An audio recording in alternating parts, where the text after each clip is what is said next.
నమస్కారం అండి. నేను doctor Ramani, consultant gynaecologist and gynaeoncologist, Ashwin speciality hospital, Somajiguda. PCOS ఎందుకు వస్తుంది? దీనికి కరెక్ట్గా ఆన్సర్ లేదండి. పీసీఓఎస్ సమ్టైమ్స్ జెనెటిక్గా ఉండొచ్చు, సమ్టైమ్స్ మన లైఫ్ స్టైల్ చేంజెస్ వల్ల వచ్చి ఉండొచ్చు, and eating habits, exercise patterns, వీటన్నిటి వల్ల కూడా వచ్చి ఉండొచ్చు. ఎగ్జాక్ట్గా పీసీఓఎస్ అనేది ఎందుకు వస్తుందో ఇంకా తెలియదు. అయితే దీనికి మనం డయాగ్నోస్ ఎలా చేయాలి?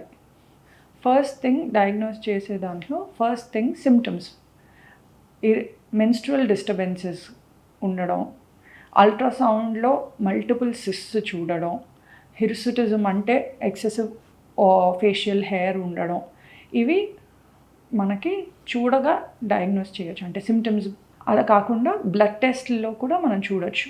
ఎఫ్ఎస్హెచ్ అండ్ ఎల్హెచ్ హార్మోన్స్ని మనం దాన్ని రేషియో చూసుకోవచ్చు. టెస్టోస్టెరాన్, మేల్ హార్మోన్స్ ఇందాక పెరుగుతాయి అనుకున్నాం కదా, ఆ మేల్ హార్మోన్ లెవెల్స్ చూడొచ్చు. And next insulin resistance. ఈ అన్ని టెస్టులు చూసుకొని దీన్ని పీసీఓఎస్లో కేటగరైజ్ చేయొచ్చు. నెక్స్ట్ వస్తే ట్రీట్మెంట్ మెయిన్గా మనం ట్రీట్ చేయాల్సింది ఈ ఇన్సులిన్ రెసిస్టెన్స్. ట్రీట్మెంట్కి వస్తే వీళ్ళలో పీసీఓఎస్ పర్మనెంట్గా ట్రీట్ చేయలేం, దీన్ని ఓన్లీ కంట్రోల్ చేయగలం. ఈ కంట్రోల్ చేయడం మనం ఇన్సులిన్ ఇవ్వడం కానీ, లేకపోతే మెయిన్గా లైఫ్ స్టైల్ మోడిఫికేషన్స్ చేసుకోవడం most important. Diet modification, stress తగ్గించుకోవాలి అండ్ పెంచాలి.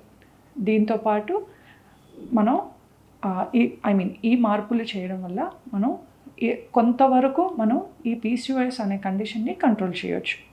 పీసీఓఎస్ ఉండే వాళ్ళలో ఇన్ఫర్టిలిటీ కామన్గానే చూస్తూ ఉంటాం. అలాగే ప్రెగ్నెన్సీ రిలేటెడ్ కాంప్లికేషన్స్ కానీ, అండ్ ఫ్యూచర్లో డయాబెటీస్ డెవలప్ అయ్యే ఛాన్సెస్ ఉంటాయి. కాబట్టి పీసీఓఎస్ని కంట్రోల్లో పెట్టడం చాలా అవసరం. అలాగే పీసీఓఎస్ ఉండడం వల్ల మనం భయపడక్కర్లేదు, దాన్ని డెఫినెట్గా కంట్రోల్ చేయొచ్చు. ఆ కంట్రోల్ చేయడం మనలోనే ఉంది, మన చేతుల్లోనే ఉంది. ఎక్సర్సైజు, వెయిట్ తగ్గడం and life style modifications, stress factors తగ్గించుకోవడం, ఇవన్నీ very important in controlling PCOS.